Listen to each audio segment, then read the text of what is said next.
I had an unrealistic concept when I was younger that I would meet the one person who would be my lifelong companion, and we would form an enduring bond. It was a romantic, almost innocent fantasy. Yet life has a way of dismantling the certainties you hold dear, leaving you to confront harsh realities and protect what truly matters. This is how my awakening unfolded. The moment felt unreal, as if I had been thrust into the garbled adult voices of a Charlie Brown cartoon.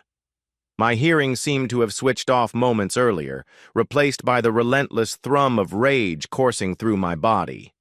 My hands gripped the edge of the table, knuckles white with tension, while my wife's voice became a blurred backdrop.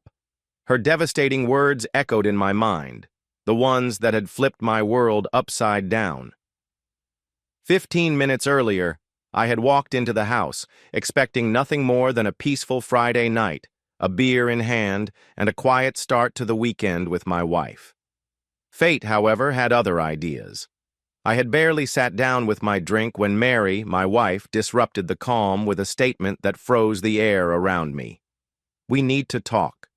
Before I recount the chaos that followed, let me offer some background. My name is David. I'm 29 years old, hold a master's degree in computer science, and work at an IT consulting firm. Mary, who is 2 years younger, golden blonde hair, striking blue eyes, and a presence that effortlessly commands attention. We met in college while she pursued a bachelor's degree in accounting, and I worked on my master's. We quickly hit it off, dated throughout school, and married a year after graduation. Though she initially debated keeping her last name or hyphenating it, we decided to share mine after thoughtful discussions. 5 years into our marriage, we were on the verge of starting a family. Due to complications with hormonal birth control, we had always relied on condoms.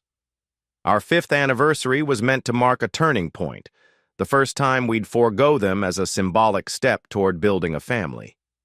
That was the plan, until Mary's words derailed everything. Sitting across from me, her tone was steady as she said, "I want to try something different before we start a family."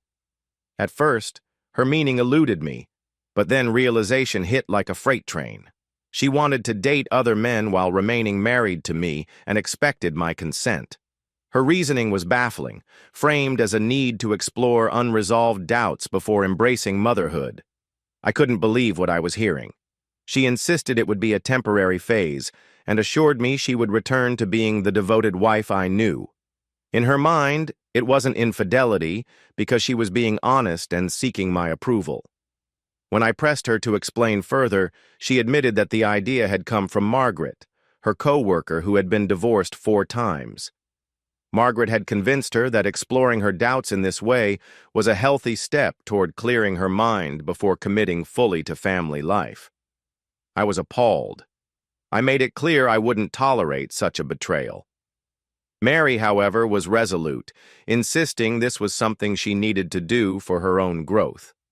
Reluctantly, I told her that if she went through with it, she would not bring this behavior into our home. The house, after all, was mine, a gift from my parents, and I had every right to determine who lived there. Despite her protests, I stood firm.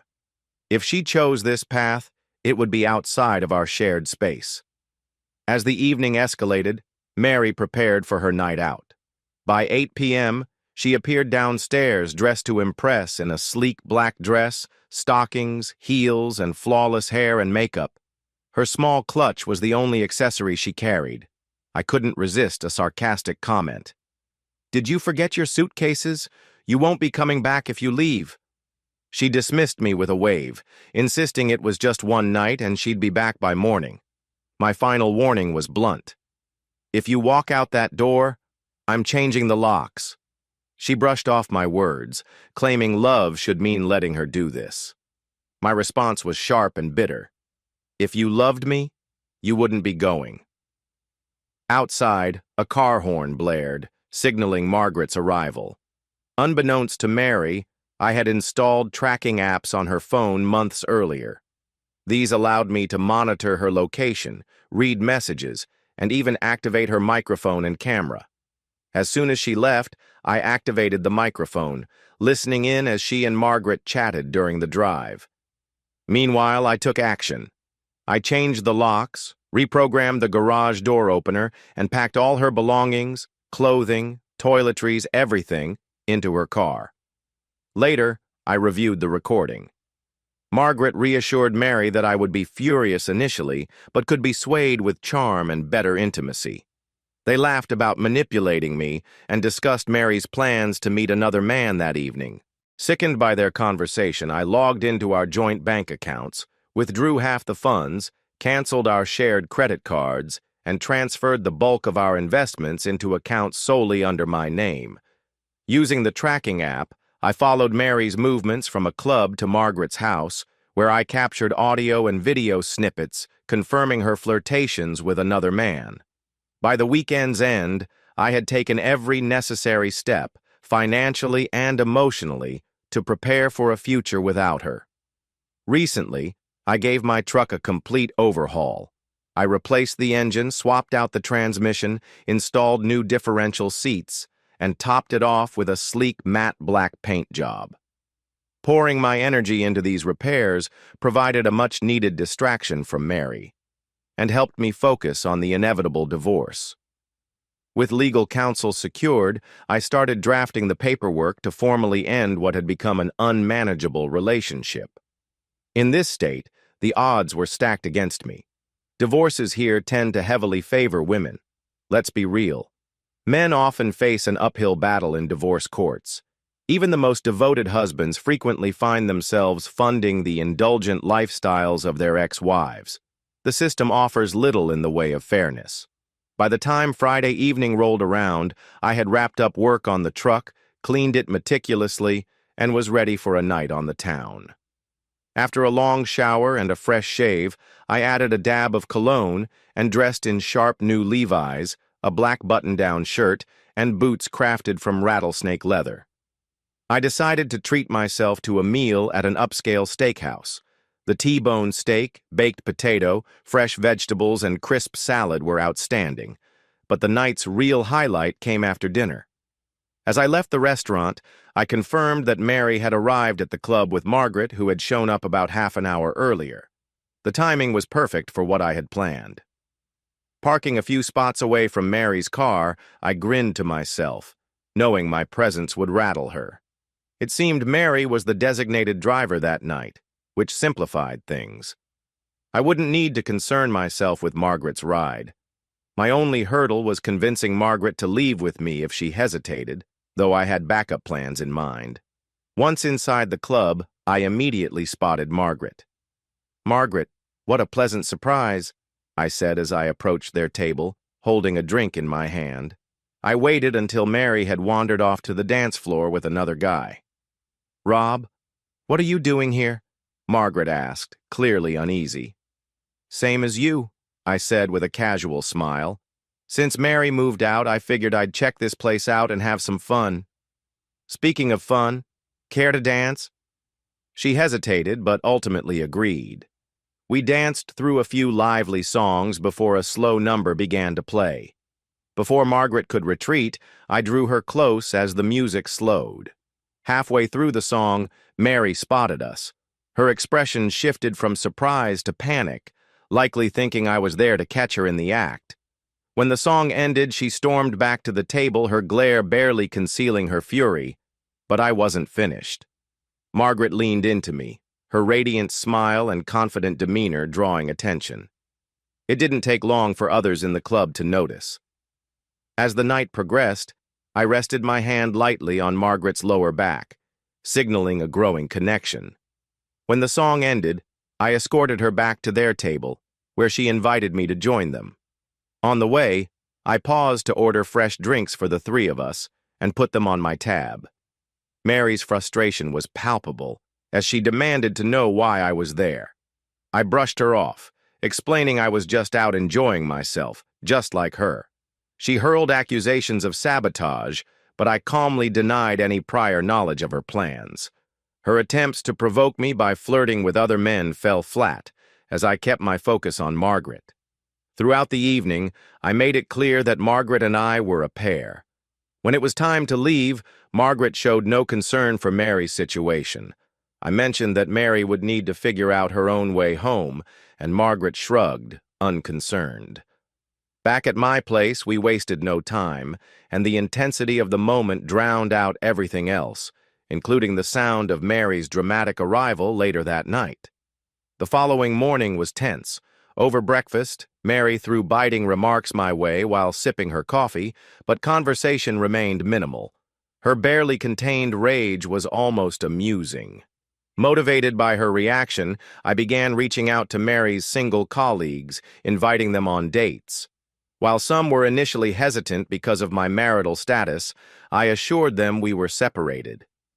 Word of my social activities quickly made its way through Mary's workplace, stirring conflict between her, Margaret, and the other women. I made it a point to attend events where Mary would be, ensuring she saw me enjoying myself. Using GPS tracking and voice apps on her phone, I kept tabs on Mary's movements. Her co-workers commented on how much fun they had during our outings, adding fuel to the fire. Despite Mary's efforts to bring other men into the picture, tension between her and Margaret continued to grow, and I relished the chaos. I filled my nights with dancing, dining, and socializing, all while listening to Mary's increasingly heated complaints. Things took an unexpected turn when Margaret confronted Mary about their so-called arrangement, feeling cornered. Mary admitted she had expected me to wait for her to finish exploring before settling down and starting a family. Margaret, furious, demanded to know why Mary had dragged her into such a mess. Mary tried to deflect, claiming she had been attracted to me for years and that I had made the first move. For the final chapter of my plan, I contacted my lawyer to finalize the divorce. With our anniversary approaching, I set the stage for a dramatic conclusion. When Mary called to reconcile, I feigned surprise, mentioning vague plans and home improvement projects, dropping hints about a nursery. I fueled her expectations, all while ensuring she'd be completely blindsided by the endgame. The evening of our anniversary was a vibrant affair, meticulously planned and brimming with family and friends. When Mary arrived, she was visibly shocked to find a surprise gathering in her honor. I proudly introduced her as the centerpiece of the celebration. Just as everyone settled in, Rob unexpectedly appeared, causing a brief stir of confusion. I quickly assured Mary that this was all part of a grand evening surrounded by loved ones. The night unfolded with joyful conversation, drinks, and a lavish dinner. But the surprises weren't over yet. With a flourish, I unveiled a series of major home upgrades, including a sparkling new pool in the backyard. Mary was left completely speechless. Later, as we ventured to the top floor of the house, Mary hinted that she was eager to see all the renovations, still clinging to the notion that one of the bedrooms had been transformed into a nursery. The time had come to unveil the biggest surprise of the evening. I called for everyone's attention, silencing the hum of conversation and turning off the stereo. "Ladies and gentlemen," I began, commanding the room's focus, "I have a few announcements to share on this special occasion." Gesturing to Mary, I invited her to join me. As she stood beside me, I continued. "First, some personal news. As of yesterday, I officially resigned from my job. Only my former boss knew, as I had given notice a month ago.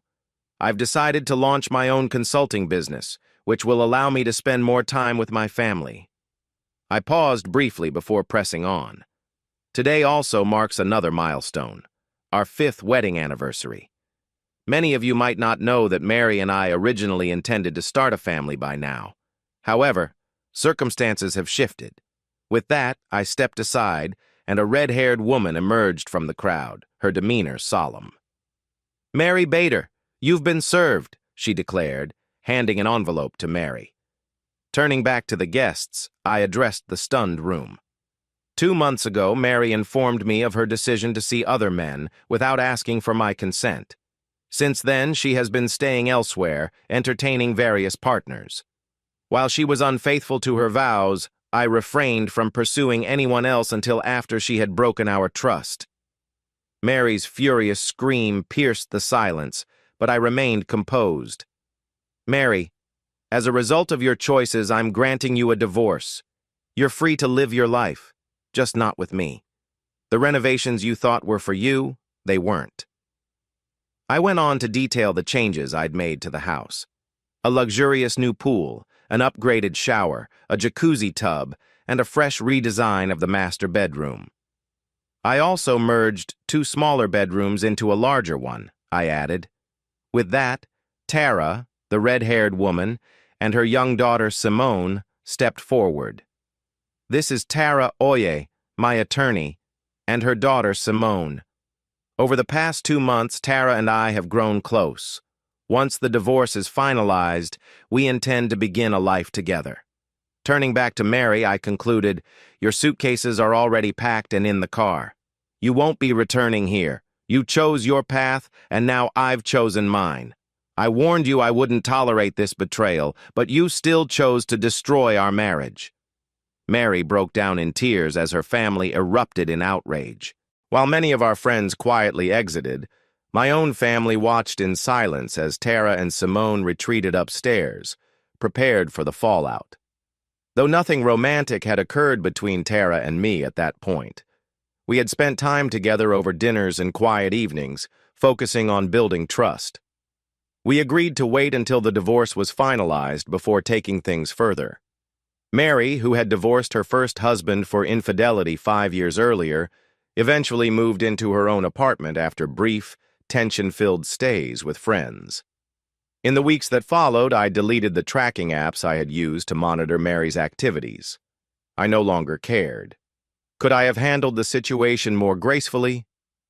Perhaps. Bringing Tara and Simone into the spotlight so soon had been a rash decision fueled by my anger and pain. But while it revealed my bitterness, it also laid bare the depth of my hurt. Mary's attempts to challenge the divorce were ultimately unsuccessful. Tara stood by me through the legal proceedings, and Mary finally signed the papers after pressure from her own friends. Once the divorce was finalized, Tara and Simone moved in, and our lives began anew. A year later, Tara and I married. Not long after, as Tara and I strolled through a street fair, her visible pregnancy drew Mary's attention. Upon seeing us, she fled in tears. Despite the rocky journey, I found peace in this new chapter of my life, rebuilding a foundation of happiness and learning to let go of the resentment that had once consumed me.